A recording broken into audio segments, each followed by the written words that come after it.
வணக்கம் சார். ஐயா, கிட்னி பிரச்சனைகள் இருக்கிறவங்களுக்கு, யூடிஐ இன்ஃபெக்ஷன் இருக்கிறவங்களுக்கு ஒரு அற்புதமான மூலிகை காமிக்க சொன்னீங்க. என்ன மூலிகையா? இந்த சிறுக்கன் பிழை.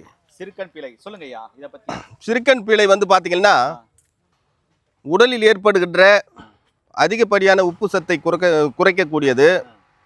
அடுத்து வந்து கிட்னியை வந்து சுத்தம் பண்ணக்கூடியது. கிட்னியில் ஏற்படுகின்ற கல்லை கரைக்கக்கூடியது. இது போன்ற ஒரு அருமையான வேலைகளை செய்வதனால் இது சிறுக்கன் பிழை என்று சொல்லுவார்கள்.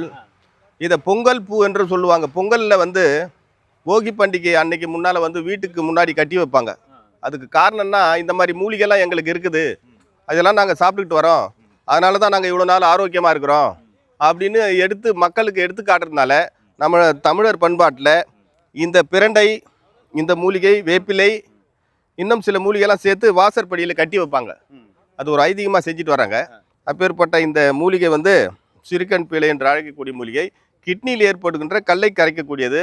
அது மாத்திரம் இல்லை, இந்த இலையம் ஒரு பங்கு, வாசி இலை ஒரு பங்கு, இரண்டும் சேர்த்து நல்லெண்ணெயில் ஒரு 20 நாள் ஊற வச்சு வெயிலில் வைக்கணும். வெயிலில் வச்சு அதை எடுத்து எப்பேற்பட்ட ஒடிவு முறிவுகளுக்கு மேலே எலும்பா எண்ணெயை பூசிட்டு ஒரு கட்டு போட்டால் போதும், உள்ளே இருக்கிற எலும்பு ஒட்டிக்கும். அந்த மாதிரி எலும்பையும் ஜாயின் பண்ணக்கூடிய மூலிகை தான் சிறுக்கன் பிழை. ரொம்ப அற்புதமாக தகவல் சொல்லிக்கிறேன். நன்றிங்க. நன்றி.